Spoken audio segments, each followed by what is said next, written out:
Cette émission est produite grâce à Témisco. Située à Notre-Dame-du-Nord, cette entreprise se spécialise dans la fabrication et le développement de semi-remorques de tout genre. Au fil des années, Témisco a su se démarquer de la concurrence en devenant une référence nord-américaine de premier plan dans la conception spécialisée et innovatrice de semi-remorques. La force de Témisco a toujours été de savoir s'adapter à un marché en mouvement constant. Témisco a choisi de travailler directement avec ses clients et d'être à l'écoute de leurs besoins. Ces dernières réalisations, équipements pour le transport de tours et de pales d'éoliennes, des fardiers conçus pour une charge de 70 tonnes jusqu'à 100 tonnes, des remorques à courroie conçues pour le transport de minerais, pierres, sable, asphalte et autres. Témisco adresse ses remerciements les plus sincères à tous ses collaborateurs. Merci à tous nos employés, merci à tous nos clients, merci à tous nos fournisseurs. Merci à tous ceux et celles qui, de près ou de loin, ont participé au succès de Témisco. Témisco, à la mesure de vos besoins.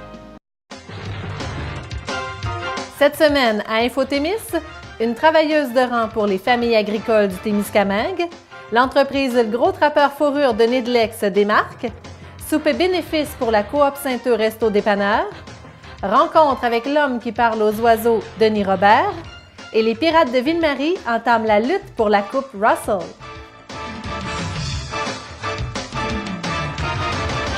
Bonjour à vous, bienvenue à InfoTémis. Ce qui, il y a 7 ans, n'était qu'un rêve un peu fou pour Linda Clouâtre et Christine Meunier est maintenant une réalité. En effet, c'est lors d'un long trajet de retour en voiture que les deux femmes ont eu l'idée d'une ressource spécialisée pour venir en aide aux agriculteurs qui souffraient de détresse psychologique.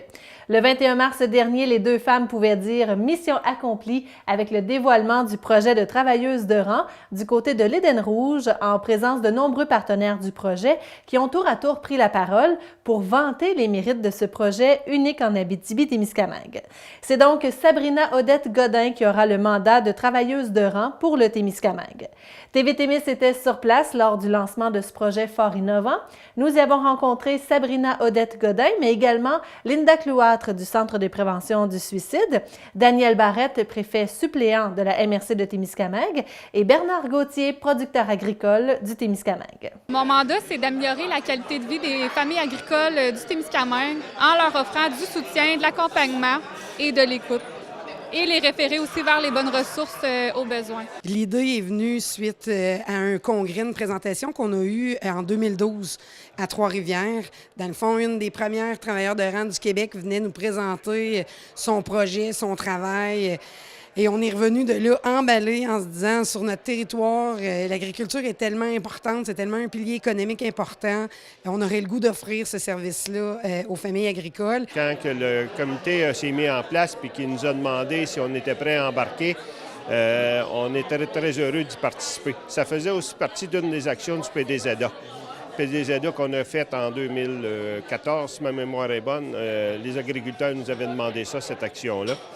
Fait qu'on l'a mis d'avant, puis là, on a mis des sommes d'argent dedans. Ça fait qu'aujourd'hui, on s'aperçoit que c'est une très, très belle annonce. Les gens sont très contents de l'accueillir et nous, on est très fiers à la MRC d'y participer aussi. Tout de suite, ce fut un coup de cœur pour le comité des ressources humaines, dans le fond, qui a procédé à l'embauche de Sabrina.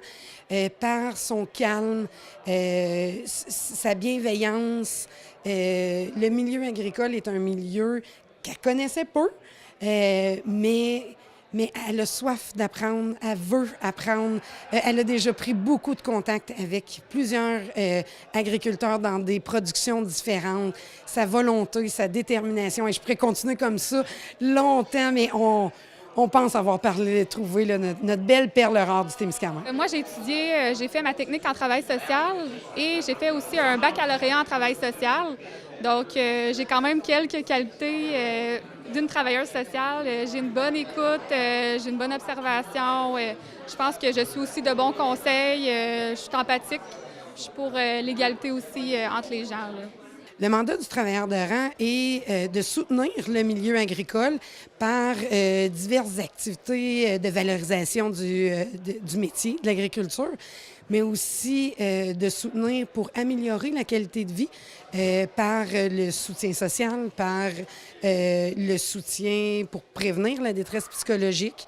En milieu agricole, on sait qu'il y a plein de facteurs de stress qui peuvent arriver dans les entreprises agricoles. Le surplus de travail, des saisons courtes, Même là, présentement, la montée Gauthier est fermée. Là, puis nous, notre ferme est juste de l'autre côté de ça. Pour me rendre à mes champs, ça va être 1 heure de tracteur au moins de plus que d'habitude. On s'en vient à Guy pour travailler nos champs, puis il se met à pleuvoir, que là, il faut retourner. Fait que c'est un stress qu'on va devoir vivre ce printemps. Il faut bien sûr le contrôler, mais c'est ça. C'est un peu ridicule, mais c'est tout des petits stress de même qu'à un moment donné que ça fait que la montagne grossit. L'environnement, des politiques gouvernementales, comme j'ai dit tantôt, la maladie. Tu sais, des fois, ça peut être ton conjoint, ton associé sur la ferme qui est malade. Des fois, c'est banal, mais ça peut prendre des tournures assez importantes qui fait, des fois, tu ne sais pas si tu vas être capable de continuer. C'est sûr que le stress financier, c'est quelque chose qu'on entend beaucoup parler de la part des producteurs. Il y a aussi de l'anxiété, des conflits dans la famille. On s'entend que le transfert de la ferme, c'est pas toujours évident. Souvent, ça se passe de façon familiale, donc ça peut créer aussi des petits conflits, là. Sinon, de l'épuisement, ils ont quand même des horaires très chargés, donc ça risque de ressembler à ça. Des stress, il y en a beaucoup. Puis autant je pense que de famille, autant que de stress. Fait que chaque famille ou chaque entreprise vit ça de façon un peu différente. Et les gens sont souvent seuls aussi. Hein? On était avant ça un agriculteur à tous les 800 pieds, un lot. Maintenant, on est un agriculteur souvent par village à certains endroits. Donc, ces gens-là sont beaucoup plus seuls, beaucoup de difficultés. Et la pénurie de main-d'œuvre ne vient pas nous aider non plus. Hein? Donc, les gens sont obligés de travailler encore plus longtemps sur leur ferme, sur leur tracteur. Donc, quand ils rentrent le soir et qu'ils sont obligés de faire le paperasse, comme je dis encore tantôt, ils ne sont pas capables. Fait que là, d'où là vient la détresse psychologique, d'où là l'importance d'avoir quelqu'un qui va pouvoir aller les visiter, les comprendre et discuter avec eux autres. Communiquer avec elles, ça va lui faire plaisir de, selon vos besoins, soit se rendre à la ferme, aller vous rencontrer, soit dans un milieu plus neutre. Hein. Des fois, on a le goût aussi de sortir de chez nous. Peu importe, c'est quelqu'un qui est polyvalent, qui va y aller avec le besoin, avec la demande qui est adressée. Puis ensemble, là, je suis convaincue qu'ils vont pouvoir faire un bon bout de chemin. En fait, les gens, ils peuvent m'appeler directement. Sinon, ils peuvent me texter aussi s'ils sont plus à l'aise. Des fois, les gens sont plus à l'aise de texter. Sinon, ils peuvent me rejoindre par courriel ou sur ma page Facebook, Sabrina Audette, travailleuse de rang. Pour l'Abitibi-Témiscamingue, c'est la première travailleuse de rang qu'on embauche. Donc, en espérant que ce projet-là puisse apporter à d'autres nouveaux travailleurs de rang en région. Mais pour l'instant, là, c'est vraiment le Témiscamingue qui va pouvoir bénéficier de ce service. Le Gros Trappeur Fourrure de Nédelec a remporté un concours de création de vêtements et d'accessoires lors du dernier salon du trappeur et de la fourrure. Ça se déroulait à Lévis du 1er au 3 mars dernier. Ce concours, destiné aux étudiants de 2e année de l'École de mode de Notre-Dame-de-Foix, vise à promouvoir la fourrure naturelle en mode. Chacun des étudiants finalistes était jumelé avec une maison de fourrure, dont l'entreprise témiscamienne Le Gros Trappeur Fourrure, qui était jumelée avec la designer Sarah-Jane Lapierre. À la suite du concours, les représentants de l'Institut canadien de la fourrure, la Fédération des trappeurs gestionnaires du Québec et l'École de mode Notre-Dame-de-Foix apporteront les pièces gagnantes comme argument au Comité olympique canadien pour suggérer l'idée que les athlètes canadiens portent fièrement la fourrure canadienne, qui est l'emblème du Canada et qui était présente il y a une dizaine d'années sur les vêtements des athlètes olympiques. Claude Cardinal, copropriétaire de l'entreprise, est venu en studio pour nous parler de cette belle aventure. C'est dans le cadre d'un salon, puis c'est un salon qui se déroule à Lévis. Ça faisait 3 années qu'ils nous demandaient de participer juste après ma barre, d'avoir un kiosque là-bas, parce qu'ils connaissaient nos produits, ils connaissaient un peu le travail que Pascal fait, puis c'est dans l'univers des trappeurs, ça fait qu'ils nous demandaient d'avoir un kiosque là-bas. Cette année, on a dit oui, parce qu'on se sentait prêt. Automatiquement, en recevant notre courriel, le président de l'événement nous a appelés. Là, il nous a proposé tout plein de trucs, là, de participer au défilé de mode, de donner des ateliers là-bas, tout ça. Et là, il nous parle du fameux concours que les 6 finalistes étaient jumelés avec une maison de la fourrure, puis dont nous. Puis on n'a pas eu le temps de réfléchir ben. On s'est dit, bon, on va y aller, tu sais, c'était un beau défi. Puis quand on a appris qu'on avait à peu près 3 semaines pour tout finaliser ça, là, on a travaillé fort, mais ça a valu le coup. Donc, c'était quoi le concours plus précisément? OK. C'est que dans le cadre du salon, c'est le salon du trappeur et de la fourrure sauvage. organisé par la Fédération canadienne, l'Association canadienne de la fourrure et la Fédération des trappeurs gestionnaires. Il y a toujours un volet trappe pour sensibiliser les gens à nos techniques de trappe au Québec, au Canada, puis aux réglementations, à la transformation de la fourrure. Mais il y a le volet mode aussi pour voir l'autre côté, un coup que la fourrure est transformée, tout ce qu'on peut faire de beau avec la fourrure. Dans le cadre du défilé de mode, depuis 4 ans, avec l'école de design qui est à Notre-Dame, dans le coin de Québec, ils font un concours pour encourager les étudiants en design. Puis cette année, ils ont vu, ils évoluent à chaque année. Cette année, en décembre, ils étaient allés présenter leur idée au cabinet du premier ministre, qui était de faire que les finalistes présentent des pièces à apporter au comité olympique canadien dans le but de ramener la fourrure sur les vêtements des athlètes canadiens pour les cérémonies d'ouverture et clôture et tout ça. Ça a été bien accueilli, très bien accueilli par nos députés, nos sénateurs, au bureau du cabinet du premier ministre, tout ça.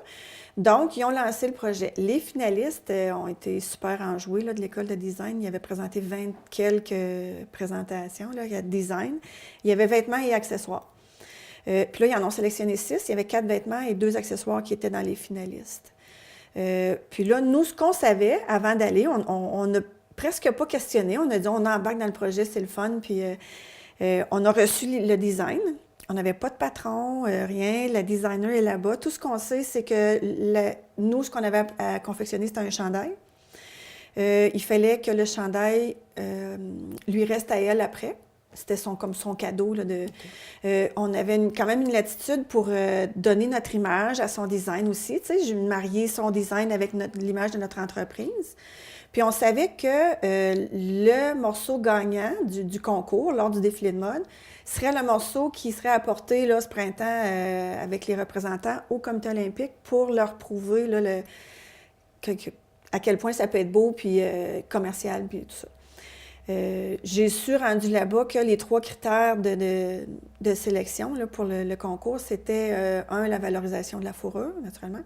2, le potentiel de commercialisation. Puis 3, bien, le look global, la qualité du projet, tout ça. Puis je te cacherai pas que quand ils ont annoncé le gagnant, là, ça a pris vraiment quelques secondes avant que je réalise que c'était nous autres. Parce que j'étais comme sur un nuage, là. Moi, je regardais le défilé, puis c'était beau. Puis, il y avait des grands de la fourrure que j'admire depuis longtemps, là. Il y a des gens comme La Liberté Fourrure, que ça fait au-dessus de 50 ans qu'ils en font, Mouk Mouk, Bilodeau Canada. Eux autres sont habitués de faire du vêtement. Nous, on fait pas du vêtement jusqu'à date, là. On fait mitaines, chapeaux, accessoires, tout ça. C'était notre premier vêtement. Ça fait que ça a été une belle reconnaissance. Nous, quand on a accepté le projet, là, c'était de juste être vu, que notre nom soit là, qu'on soit avec les grands de la fourrure, qu'on se positionne enfin là, au niveau professionnel, national, tout ça. Quand tu es assis et qu'il y a des gens qui viennent te voir de Fourrure Léopold Martel, qui viennent te féliciter pour ton travail, qui ont reconnu la finition qu'on avait mis, là, c'est valorisant, mais c'est presque irréel au début, parce que on l'avait espéré, mais pas à ce point-là. On ne l'avait pas imaginé si réel que ça. Là. Oui. Oui. Peut-être un peu nous expliquer, c'est quoi les matériaux qui composent le vêtement? Oui. Au départ, Sarah Jane, qui est la designer, elle avait choisi un matériel léger, qui est un peu voilé. Puis elle avait mis dans son design qu'elle voulait que ce soit du castor rasé, teint du rouge. Notre beau castor. Sauf que moi, j'ai expliqué qu'on ne pouvait pas prendre un tissu léger comme ça. Il fallait qu'on prenne quelque chose qui était pour soutenir, parce que c'était quand même une très grande pièce. La feuille d'érable faisait le tour du corps. C'était pour être très lourd. Fait que pour ne pas déformer le look de son chandail, puis elle nous a fait confiance, parce que c'était quand même un bon défi aussi, parce qu'elle était à Québec, elle était aux études, puis elle travaille à temps plein en plus. Donc, il fallait communiquer par des belles photos, puis un petit peu de FaceTime, puis elle nous a fait confiance. J'y ai dit, va fouiner sur notre site, va voir ce qu'on fait. Puis, elle a embarqué elle aussi. Elle a dit, OK, je vous fais confiance. Elle, ce qu'elle voulait, c'était que la manche qui était bouffante, elle tenait beaucoup, le col, le vêtement qui était plus près du corps. Puis, c'était ces critères qu'elle voulait respecter. Ça fait que j'ai dit, pour appliquer le castor, je dis, on va aller tout le surpiquer, on va faire un point à la main avec de la laine, Je n'avais pas réalisé à quel point ça serait long parce que c'était notre premier. Puis on en avait juste un. On pouvait juste en faire un. Il ne fallait pas se tromper. C'est qu'on est allé avec un de nos polars qu'on utilise beaucoup pour faire des couvertures ou pour faire nos intérieurs de mitaines. C'est un polar qu'on appelle Blizzard. Puis il est super doux, molletonné. Fait qu'on voulait lui donner un effet chaleureux pour se réchauffer dans nos fameuses journées d'hiver. Puis le mariage a super bien été entre les deux tissus, puis entre son look puis le nôtre. Puis ça a juste pris 9 heures à aller surpiquer toute cette belle feuille d'érable-là. Mais les prochains, s'il y en a des prochains, parce qu'on a la permission de le commercialiser. Le chandail, il est étiqueté au gros trappeur fourreux. Puis on a les droits dessus. On peut le commercialiser après. Ouais. Et dans le fond, maintenant que suite à cette victoire, pouvez-vous nous parler, il va y avoir une suite, là? Oui. Après cette victoire-là, là, il y a une autre étape. Oui. Là, ce qu'on nous a dit, c'est que la prochaine étape, c'est vraiment les représentants là, de l'Institut canadien, Fédération, l'École de mode, qui vont apporter les 6 designs et le chandail. Le chandail, lui, est vraiment présenté pour proposer une des pièces à une collection pour les Jeux à Beijing en 2022. La première étape, c'est vraiment de convaincre le comité olympique de ramener la fourrure, des décorations en fourrure, pour nos athlètes olympiques canadiens. Le message derrière ça est que avant, il y a toujours eu de la fourrure. Depuis plusieurs années, ils l'ont enlevée. Mais c'est pour la revaloriser. Tu sais, c'est l'image du Canada, c'est l'image du Québec, c'est l'image de notre région. Donc, il faut laisser cette étape-là se faire par les bons représentants pour qu'ils apportent un bon message, un message clair, une bonne éducation vers ces gens-là. Dès qu'on sait qu'ils acceptent de prendre des vêtements avec de la fourrure, là, notre chandail va faire partie de la collection. Là, après ça, il va falloir développer une collection complète parce qu'habituellement, ils ont une vingtaine là, d'accessoires et de vêtements différents, là, les athlètes. C'est quelques centaines d'athlètes aussi. Si tout ça est accepté, là, ce qu'on nous a dit, c'est que oui, effectivement, pour le chandail, c'est nous qui avons les droits, donc c'est nous qui va avoir à le confectionner. Il y a déjà des agences et des compagnies qui ont entendu ça passer aux nouvelles puis qui nous appellent déjà pour soumissionner, pour nous aider. On n'est pas là. Tu sais, on attend de voir la réponse. On se dit qu'on a du temps, ça va être en 2022, mais je sais que si tout ça se fait, ça va arriver vite. Oui. Ça va arriver vite. Mais là, on n'a comme aucune idée du délai là, on est en attente. On sait que ça va être avant l'été parce qu'ils sont conscients que c'est toujours presque 2 ans d'avance qu'ils sortent les collections à venir pour les Olympiques parce que là, c'est beaucoup de monde à habiller, beaucoup de logistique derrière tout ça. Là. Mais nous, honnêtement, là, c'était pas tant de gagner, c'était, comme je l'ai dit tantôt, d'être vu. Oui. D'être vu, que notre travail soit reconnu, que notre nom circule parmi ces gens-là qui connaissent la fourrure, puis ça nous ouvre des portes, là. Oui. Justement, quelles ont été les répercussions sur votre entreprise de ce passage-là à ce salon-là, mais aussi le fait d'avoir gagné? 1, la reconnaissance. 2, de voir que les efforts qu'on met pour... Tu sais, on a amélioré notre produit depuis plusieurs années, puis de se faire donner des commentaires que notre finition est parfaite, que notre fourrure, le tannage est beau. Ça, c'est comme... Ça vient nous confirmer qu'on est dans la bonne voie puis que les efforts ont valu la peine. La visibilité. Puis ça nous a ouvert des portes parce que là, on a des gens qui ont communiqué avec nous pour des points de vente, jusqu'en Belgique. Hey. Ouais. Ça, là, c'est des choses qu'on attend depuis longtemps. C'est juste que je pense que c'est arrivé dans un bon timing aussi parce qu'avant, il est arrivé tellement de trucs de revirement, puis de restructuration, puis de les accidents, tout ça. Et on n'était pas prêts, mais là, on l'est.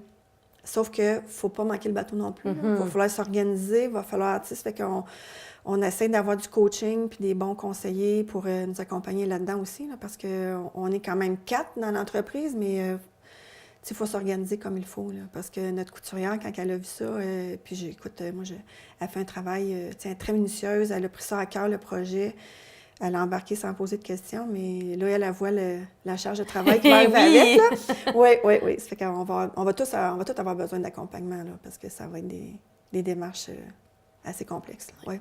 J'aimerais qu'on revienne vous parler de la sensibilisation, de remettre la fourrure dans les Jeux olympiques, mais en tant que tel, là, parce qu'on sait qu'il y a encore des gens qui ont préjugés envers l'industrie de la fourrure, mais il faut dire qu'il y a 2 côtés à ça. Là. Il y a le côté plus positif quand on parle de fourrure de trappe versus fourrure de production massive. Donc, peut-être un peu rappeler aux gens pourquoi c'est plus sain d'encourager la fourrure de trappe.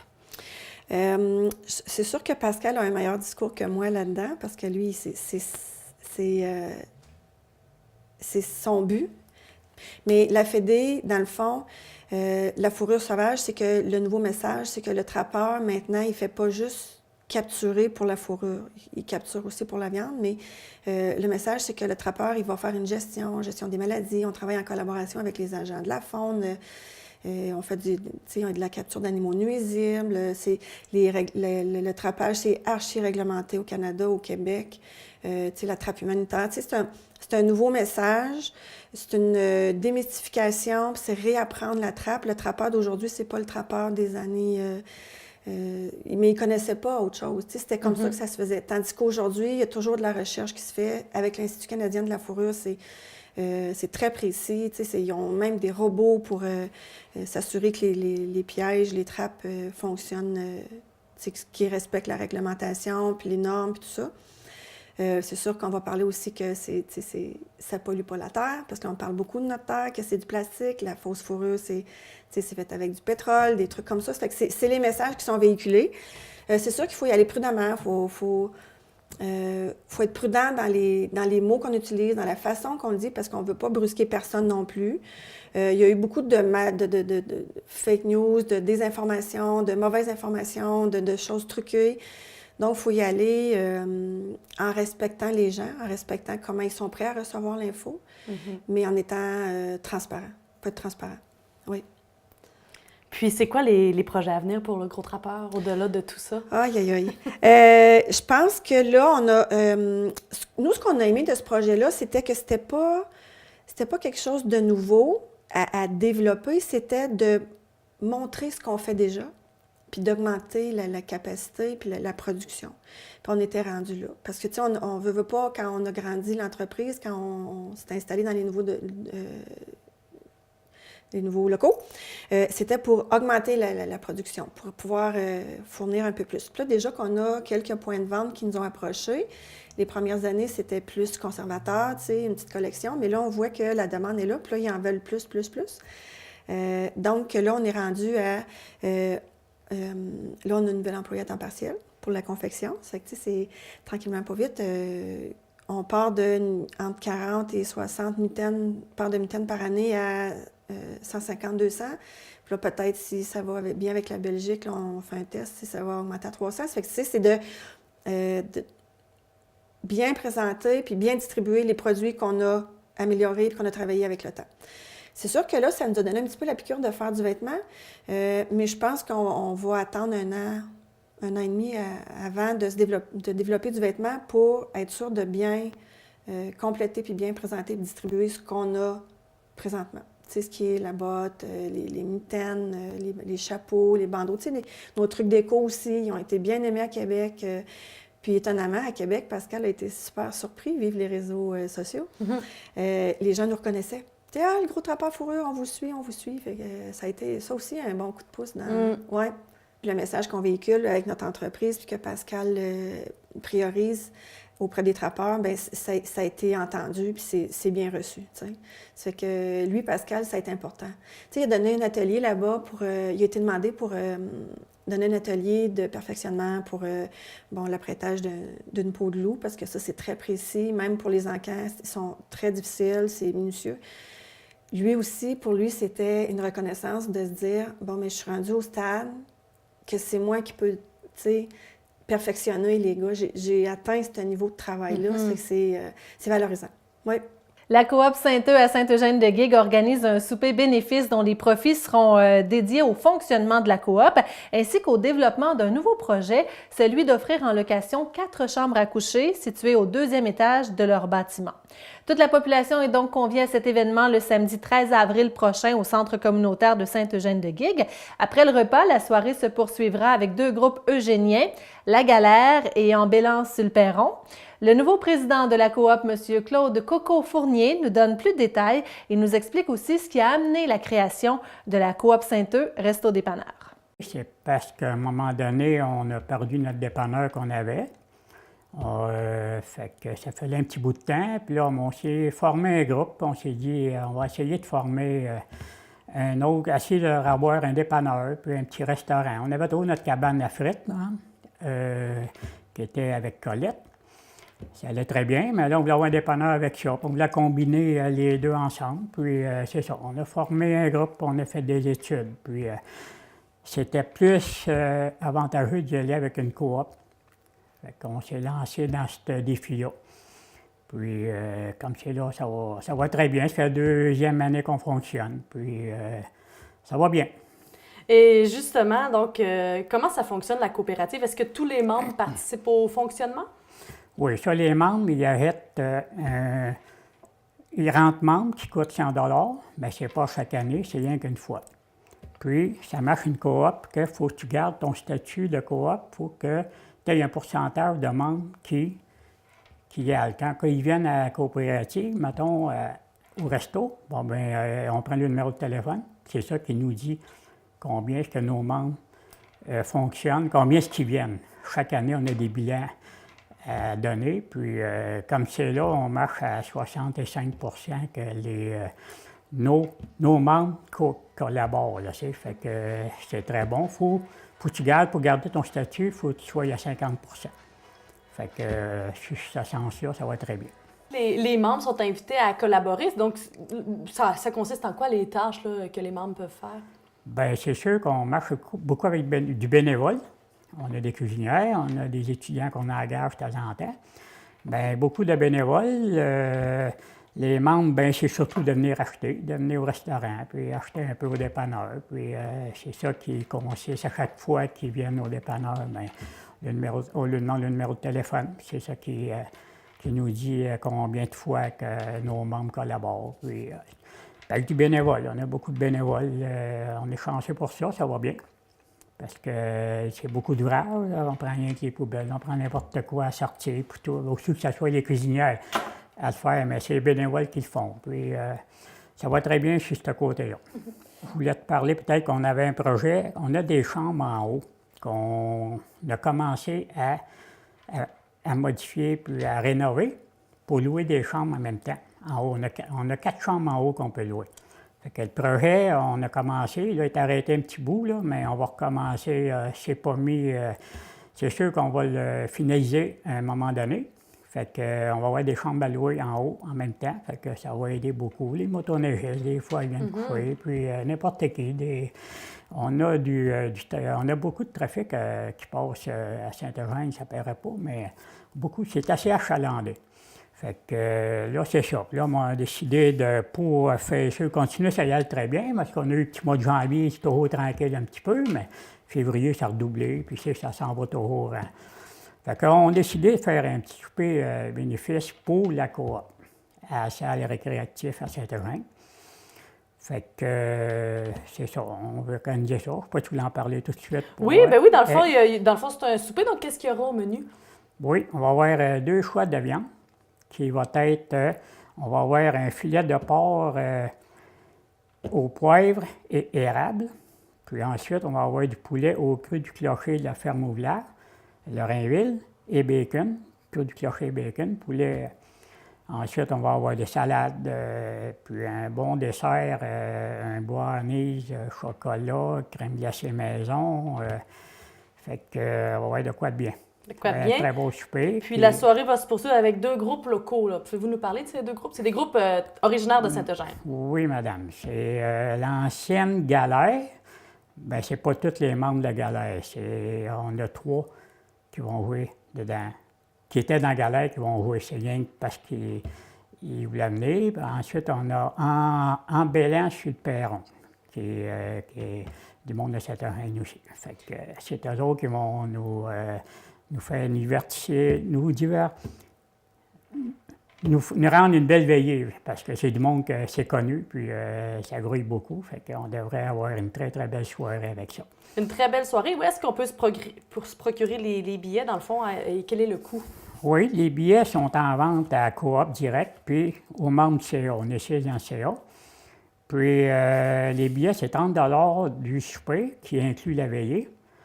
Puis on a un tarif pour les enfants 12 ans et moins, qui est de 15 $. Puis un prix rien pour la veillée, sinon ils veulent venir veiller, qui va être de 10 $. Fait qu'il n'y a aucun problème, ils peuvent appeler la coop puis avoir des billets ou on va lui en offrir avec plaisir. Et dans le fond, les profits vont servir, si je comprends bien, à développer votre nouveau projet, entre autres. Entre autres, puis c'est ça, aider à nous aider à tout faire ce qu'on veut faire, parce qu'on a beaucoup de projets. Ça en est un gros qu'on veut finir, puis c'est ça, c'est en allant chercher un petit peu des affaires des à côté comme ça là, qu'on va venir à bout de. On est beaucoup de monde qui tient beaucoup à Saint-Eugène, puis c'est le fun parce qu'on a beaucoup de bénévoles, fait que ça l'aide beaucoup, tu n'es pas trop obligé d'engager, puis c'est le même qu'on s'en va de l'avant, puis je suis très content de l'équipe de toute la gang. Puis justement, là, c'est quoi la réponse de la communauté face à ce projet-là, là, depuis que c'est mis en place? Bien là, c'est sûr qu'ils ont hâte que ça soit finalisé. On a déjà une chambre de fête. Puis nos chambres, on y va avec les entreprises qu'on a à Saint-Eugène. On a une chambre qui est finalisée, c'est l'entreprise Gaston Rénovation. On va avoir la ferme L'Unique qui va avoir une chambre à son nom. On va avoir les entreprises N. Vachon aussi qui vont avoir une chambre à leur nom. Puis on va avoir la ferme Mondou et Robert et Agritech qui vont avoir une chambre à leur nom. Fait que c'est le fun parce que ça va être de quoi de bien. Puis ils collaborent beaucoup dans le projet avec des montants qu'ils nous donnent souvent. Là. Fait que ça l'aide beaucoup, ça. Donc, c'est un beau projet. Là. Tous les membres de la communauté mettent la main à la pâte là, pour... Très beau projet, puis c'est le fun. Le monde veut, puis il n'y a pas de... Ça va très bien sur ce côté-là. Puis c'est ensemble qu'on va faire réaliser c'est ensemble qu'on réalise des projets comme ça. Fait que j'aimerais aussi remercier les anciens qui avaient collaboré dans CEOD pour la coop, parce qu'il y en a qui ont lâché, parce qu'ils étaient fatigués, parce que c'est beaucoup d'ouvrages. C'est du monde qui fait tout bénévole, puis on travaille tout le monde, mais ça va très bien. On a des niveaux, on a des jeunes embarqués, puis dans le CA, puis fait que on avance sur ce côté-là. Bien, bravo pour cette belle initiative, puis on vous souhaite là, la meilleure des chances pour la suite. Bien, je te remercie beaucoup. J'invite toute la population qui est invitée. Fait qu'on devrait avoir une super belle soirée. Tout à fait. Et peut-être rappeler justement la date. Oui, c'est le 13 avril. Le souper est à 18 h. Puis ensuite, on enchaîne avec la soirée. Denis Robert est un passionné d'ornithologie depuis sa tendre enfance et depuis plus de 15 ans, il nourrit et observe les oiseaux dans sa cour, s'amusant à répertorier chacune des espèces. En janvier dernier, Radio-Canada a publié un reportage intitulé « L'homme qui parle aux oiseaux », présentant en images la passion du Témiscamien pour l'ornithologie. On peut entre autres le voir nourrir des durs-becs des sapins dans sa main. Depuis sa parution, la vidéo a été vue plus de 40 000 fois sur Facebook. M. Robert a décidé de partager sa passion non seulement sur les réseaux sociaux où il est actif, dans divers groupes d'échange, mais également dans les écoles où il offre des formations dans les classes.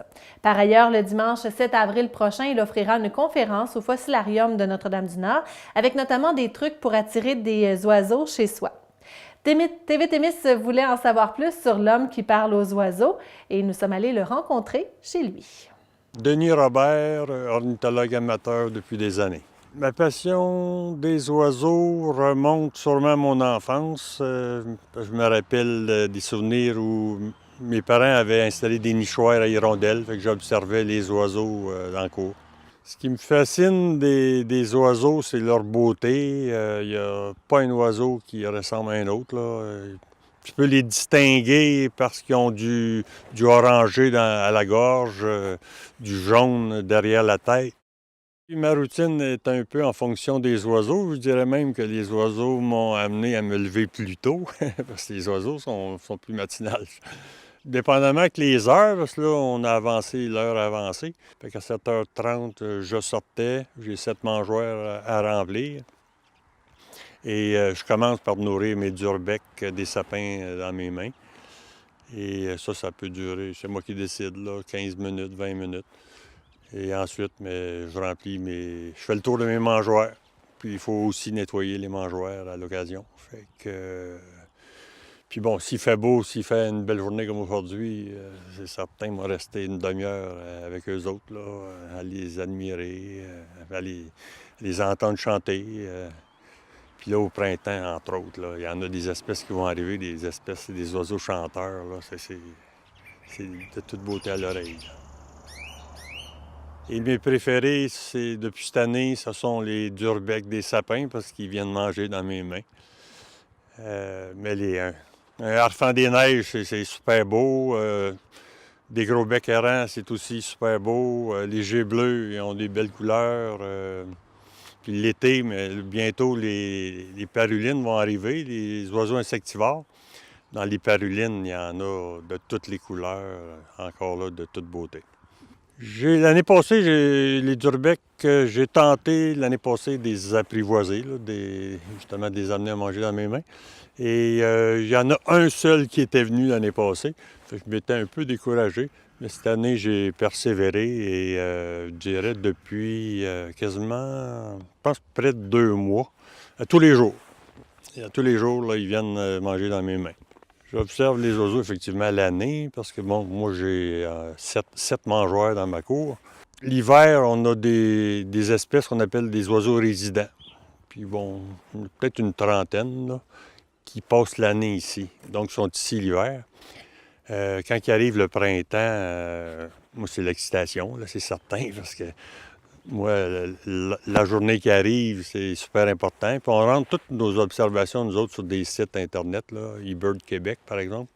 Pour l'heure, j'en suis rendu à peu près à 153 espèces, dont 103 espèces dans ma cour.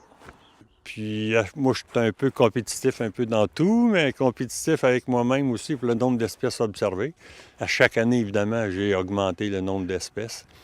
Et là, j'en suis à 153. Fait que cette année, j'aimerais augmenter, puis finalement, un jour, réussir à observer toutes les espèces d'oiseaux qui sont au Témiscamingue. On peut aller jusqu'à 260 espèces, si je ne me trompe pas. Parce que, bon, on a, nous autres, la forêt.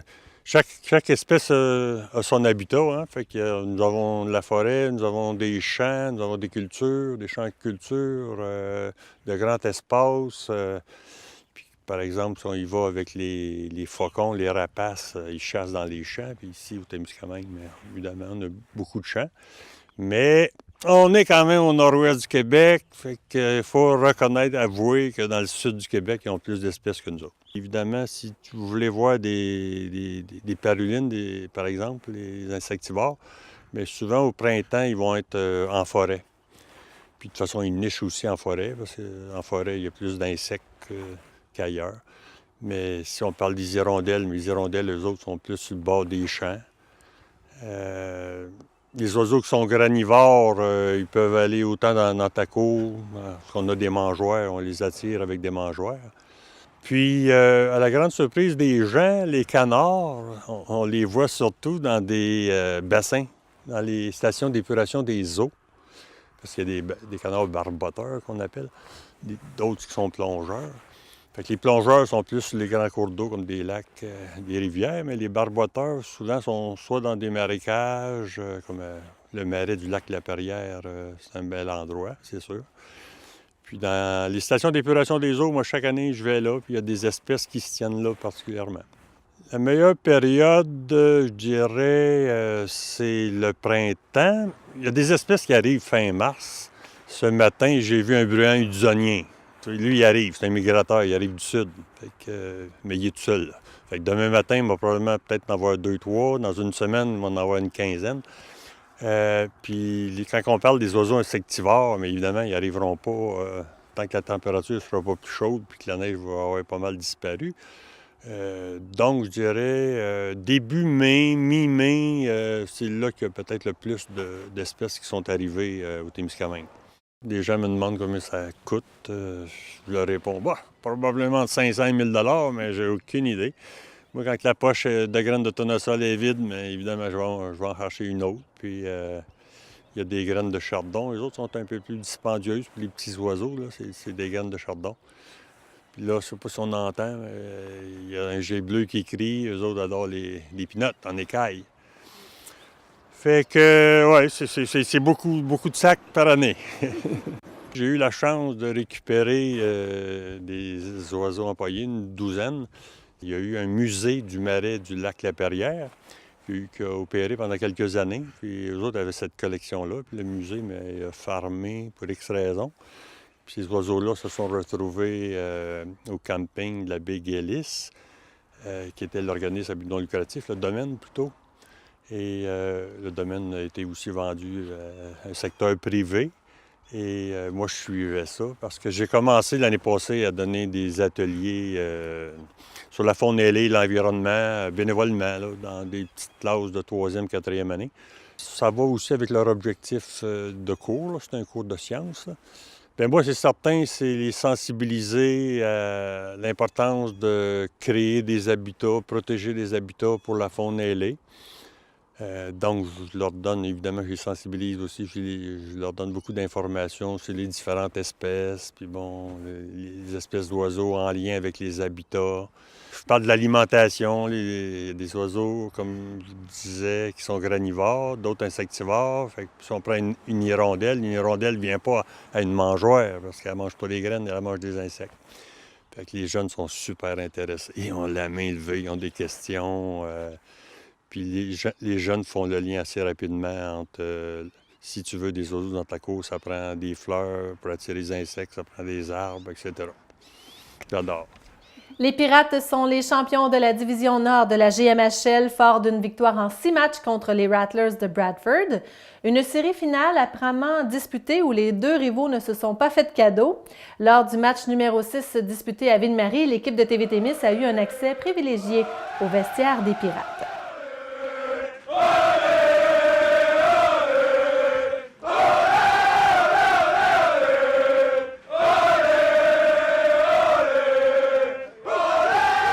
C'est le 23 mars dernier qu'a commencé la lutte pour la Coupe Russell du côté de l'aréna Frère Arthur Bergeron de Ville-Marie.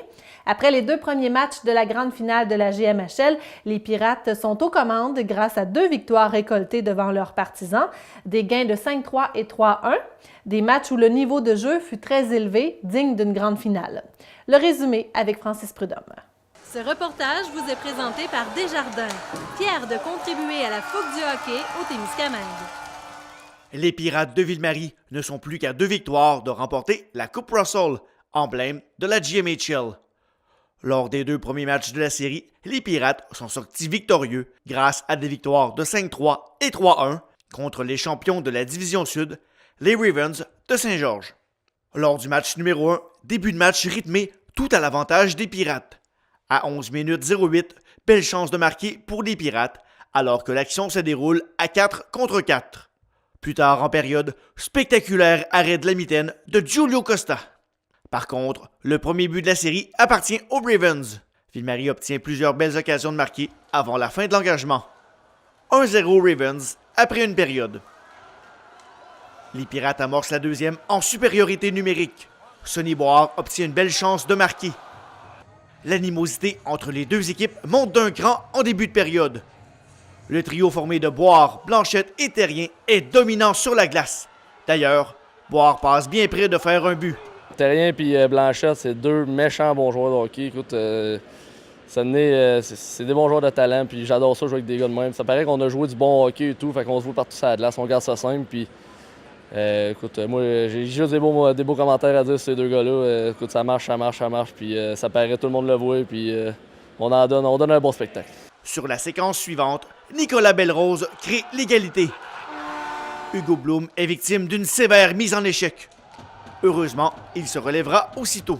Les Ravens s'inscrivent de nouveau au pointage avant de voir Vincent Blanchette frapper la tige horizontale. À 7 minutes 13, belle mise en échec de Carl-Étienne Saint-Fleur. 1 minute plus tard, Hugo Blum fait 2-2, mais les Ravens reprennent les devants en avantage numérique avant la fin de la période. Les Pirates tirent de l'arrière 3-2 après 40 minutes de jeu.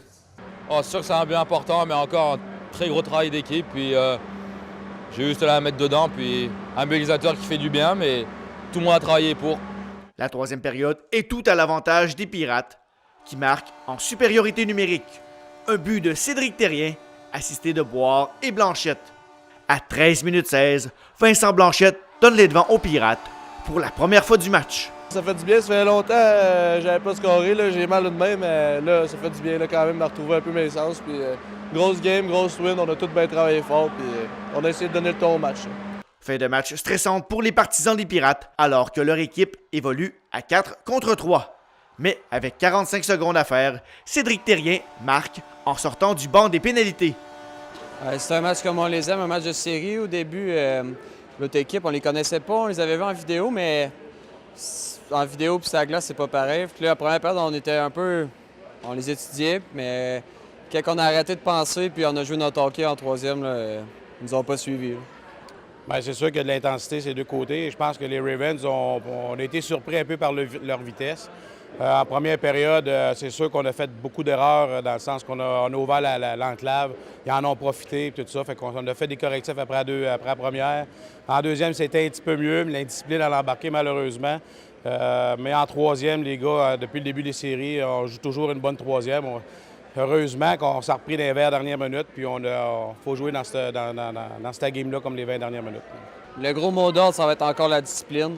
On l'a vu, ils ont un bon power play.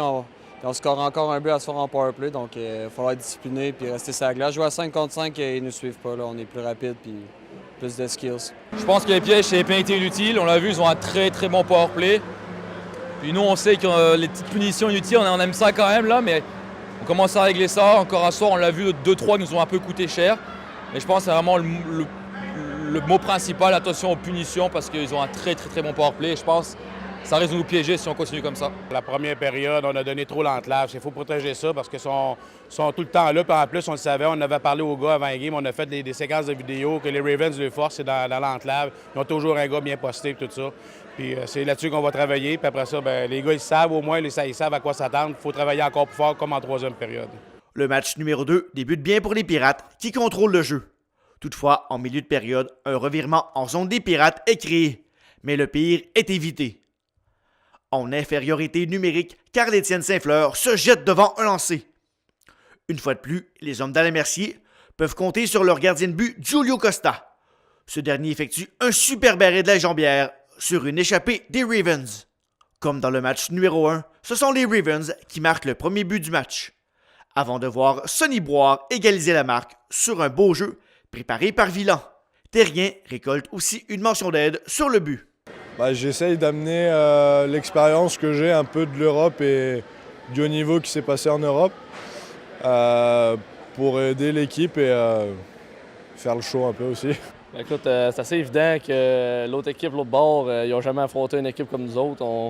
On est intense, on est gros, on est rapide.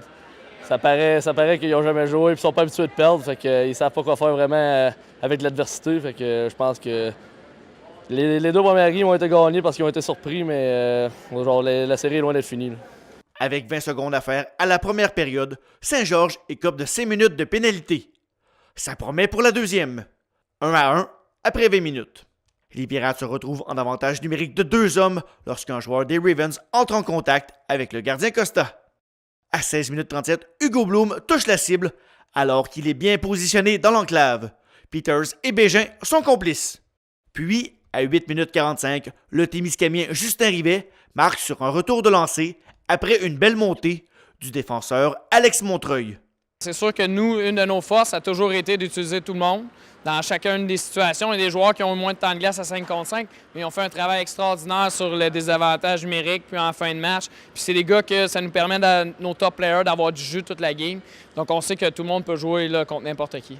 Avec 6 minutes 45 à faire à la deuxième période, un geste disgracieux, alors qu'un joueur de Saint-Georges assène un violent coup de bâton au visage d'Arnaud Chouni. Le joueur des Ravens sera expulsé de la rencontre. 3-1 Ville-Marie après 2 périodes. En troisième période, les Pirates écopent de 3 pénalités consécutives. Ils obligeront leur gardien Giulio Costa à se signaler à plus d'une occasion. C'est la finale, c'est normal ça. Tout le monde va gagner, pas de pression va perdre.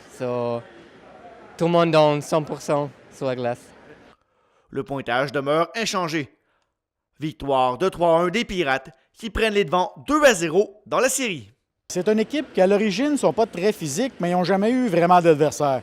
En arrivant à Ville-Marie, ils sont aperçus qu'il y avait d'autres joueurs qui savaient jouer au hockey, surtout dans la Division Nord, surtout des Québécois au Témiscamingue. Ça fait que là, ils se sont fait brasser un petit peu, ils ont répliqué, ils se sont ramassés dans le banc de pénalité, et puis c'est là que ça coûte cher dans le banc de pénalité dans le GMHL. Donc, on a réussi à les vaincre. Oui, il y a beaucoup de vitesse là, du côté des Ravens. Je pense que c'est une équipe qui aime justement imposer leur tempo, tout comme nous. On a eu 2 très bons matchs. Hier, on a fait beaucoup d'erreurs en défensive, tout ça, qu'on a corrigé aujourd'hui. Je pense qu'on les a plus limités dans les chances de marquer. Ils ont eu leur chance de marquer dans les avantages numériques. Il y a eu de l'indiscipline sur les deux côtés. Tu sais, des fois, hop, on se fait viser qu'on fait de l'indiscipline, mais je pense que, étant donné que c'est une finale, il y a de l'intensité, tout ça. Sur les deux côtés, les émotions étaient très hautes. Fait que ça donnait tout un match pour les partisans. Ouais, hier, on ne savait pas trop comment les gérer. Là, on savait un peu plus à quoi s'attendre. Bon, on est tombé dans le piège à faire des mauvaises pénalités et à chialer contre les arbitres. Mais si on joue notre jeu, plus que 2 et c'est bon. L'ambiance était magnifique. Les partisans ont été très, très bons. C'était fantastique de jouer ici.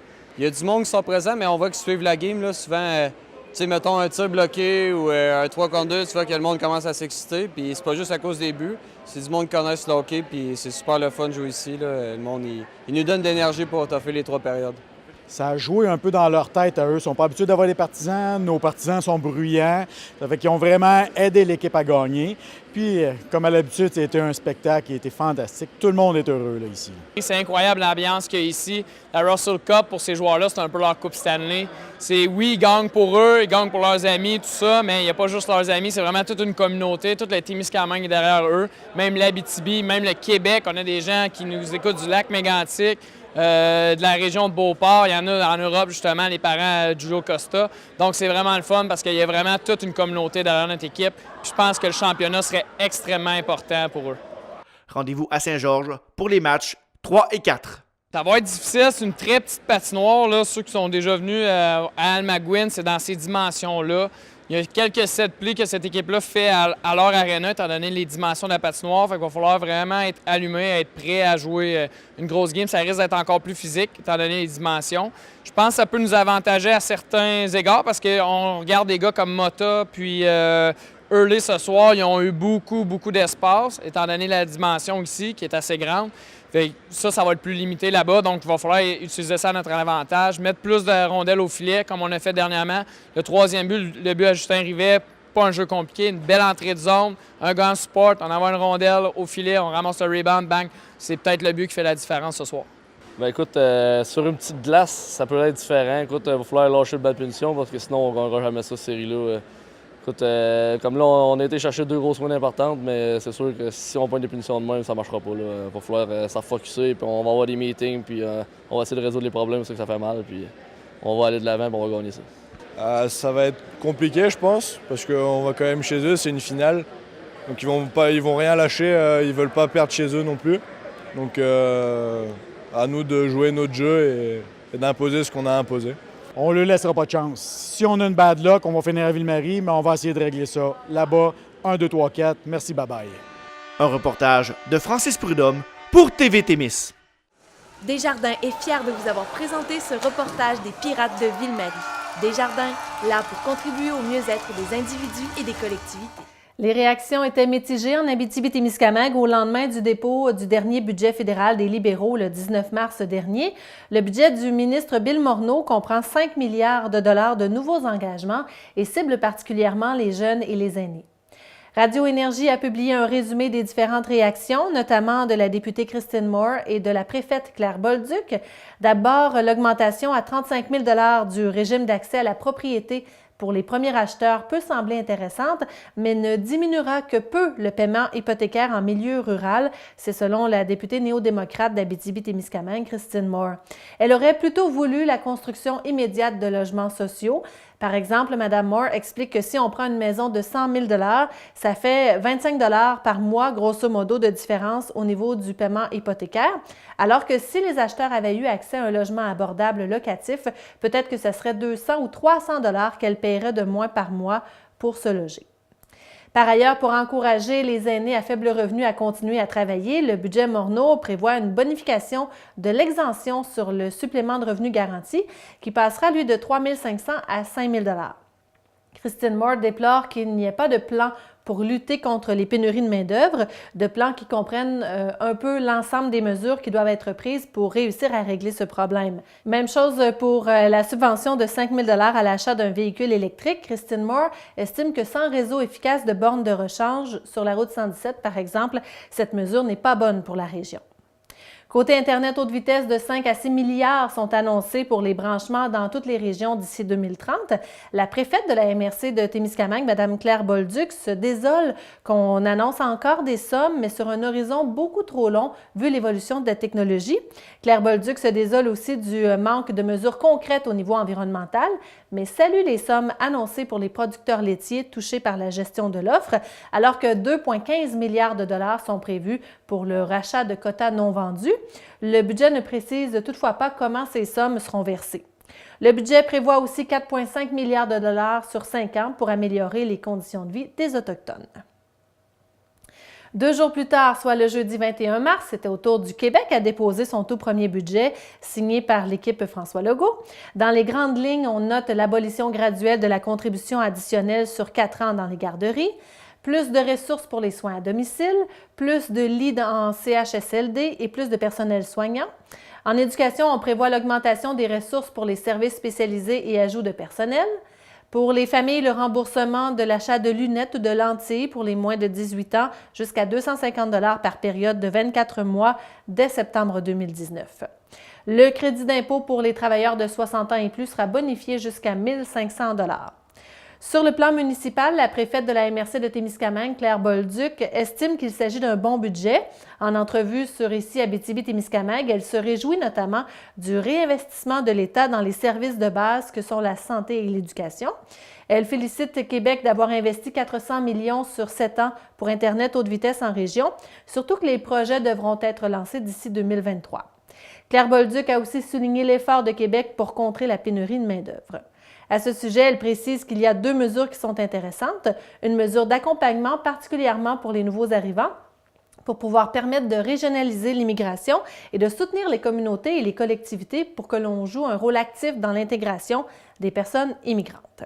Mme Bolduc a aussi salué l'investissement en culture et dans le patrimoine. Elle croit que les sommes investies dans ce domaine profiteront dans les milieux ruraux. Toujours selon Ici Abitibi-Témiscamingue, le milieu de l'éducation semble aussi satisfait du premier budget du gouvernement de François Legault. Le ministre des Finances a entre autres annoncé une uniformisation du taux de taxe scolaire au Québec. Il s'agira d'une baisse d'environ 78 $ pour une résidence de 270 000 $ en Abitibi-Témiscamingue. Tel que promis en campagne électorale, le gouvernement Legault a également investi massivement en éducation. Le président de la commission scolaire de Rouyn-Noranda, Daniel Camdem, a déclaré en entrevue à l'émission Région 08 que ce qui est intéressant, c'est le 20 milliards de dollars pour les immobilisations, dont 16 milliards l'année prochaine pour la rénovation des bâtiments. Les groupes communautaires de l'Abitibi-Témiscamingue ont été agréablement surpris lors de la présentation du budget, puisque Québec a investi 30 millions de dollars au programme de soutien aux organismes communautaires. Bien que les groupes communautaires de la région se réjouissent de cet investissement, ils jugent que c'est néanmoins insuffisant. La coordonnatrice de la concertation régionale des organismes communautaires de la région, la CROCAT, Marie-Ève Duclos, estime que les organismes communautaires de la région auraient besoin à eux seuls de 20 millions de dollars. Une vingtaine de personnes provenant des secteurs communautaires, syndicaux et culturels ainsi que de la communauté étaient présentes d'ailleurs à l'écoute collective du premier budget Girard organisé par le réseau Vigilance de l'Abitibi-Témiscamingue et un constat général s'est imposé selon eux. Il s'agit d'un budget qui ne passera pas à l'histoire. Entre autres parce que le gouvernement a décidé d'aller de l'avant avec son insensé projet de maternelle 4 ans, et ce malgré une pétition de 40 000 signatures déposées à l'Assemblée nationale. C'est ce qu'a lancé le réseau Vigilance dans un communiqué. Par ailleurs, la députée de Rouyn-Noranda-Témiscamingue, Émilise Lessard-Terrien, se dit très déçue du premier budget du gouvernement Legault. Dans un communiqué, la députée explique que le gouvernement n'est pas à l'écoute des régions qui occupent très peu de place dans le budget. Elle déplore aussi le manque d'investissement en agriculture.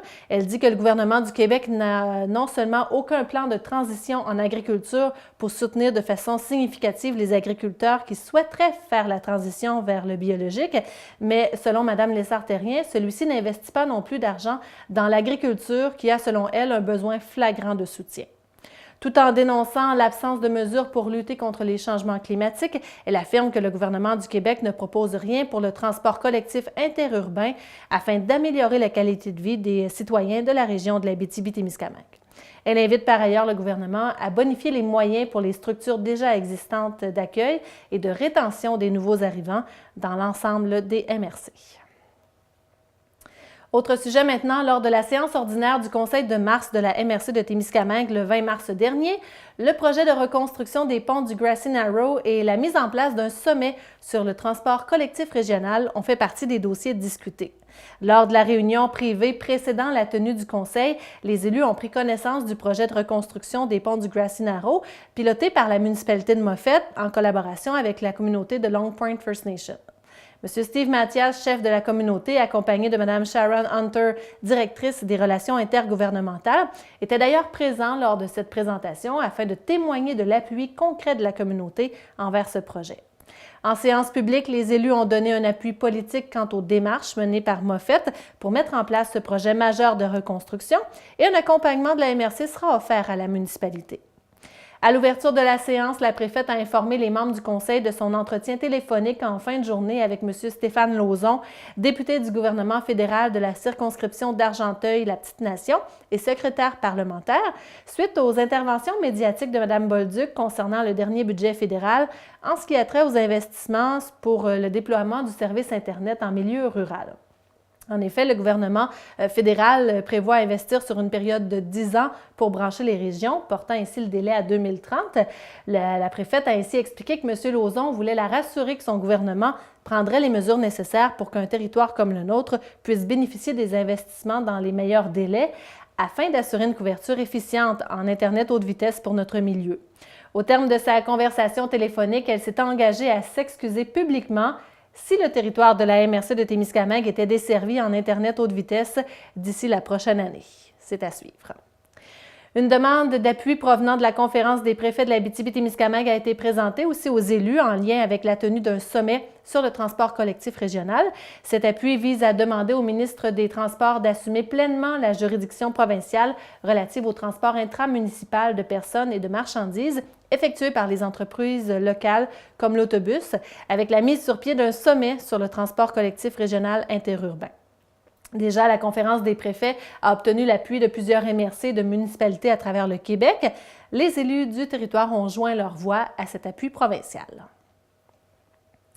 Le Centre intégré de santé et de services sociaux de l'Abitibi-Témiscamingue, le CISAT, présente un déficit de 1 458 000 en 2017-18. C'est ce qu'on peut apprendre dans le rapport annuel de gestion que l'organisation a rendu public.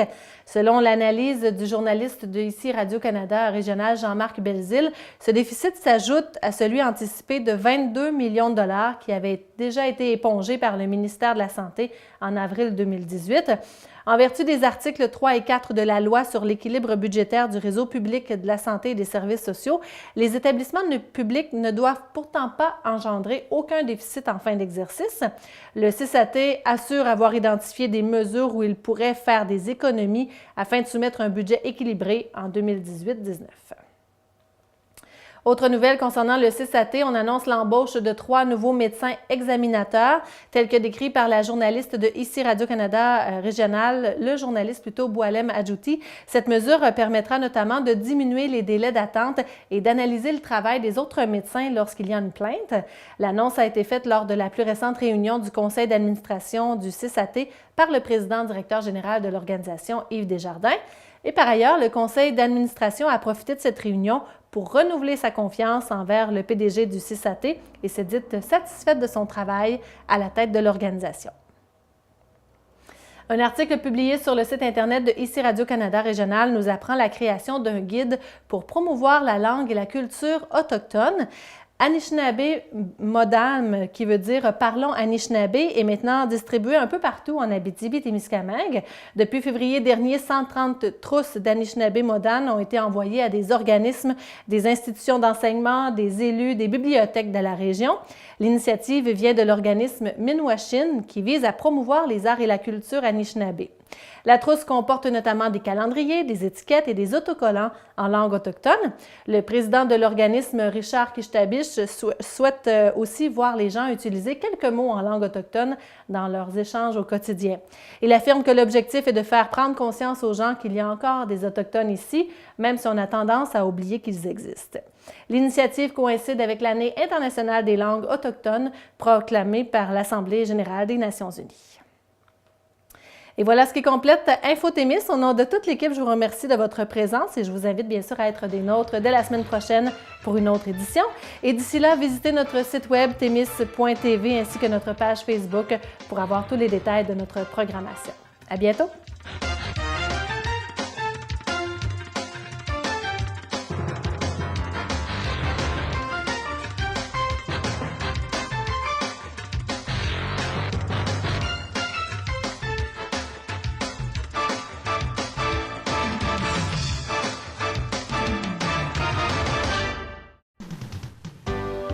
Cette émission est produite grâce à Témisco. Située à Notre-Dame-du-Nord, cette entreprise se spécialise dans la fabrication et le développement de semi-remorques de tout genre. Au fil des années, Témisco a su se démarquer de la concurrence en devenant une référence nord-américaine de premier plan dans la conception spécialisée et innovatrice de semi-remorques. La force de Témisco a toujours été de savoir s'adapter à un marché en mouvement constant. Témisco a choisi de travailler directement avec ses clients et d'être à l'écoute de leurs besoins. Ces dernières réalisations, équipements pour le transport de tours et de pales d'éoliennes, des fardiers conçus pour une charge de 70 tonnes jusqu'à 100 tonnes, des remorques à courroie conçues pour le transport de minerais, pierres, sable, asphalte et autres. Témisco adresse ses remerciements les plus sincères à tous ses collaborateurs. Merci à tous nos employés, merci à tous nos clients, merci à tous nos fournisseurs. Merci à tous ceux et celles qui, de près ou de loin, ont participé au succès de Témisco. Témisco, à la mesure de vos besoins.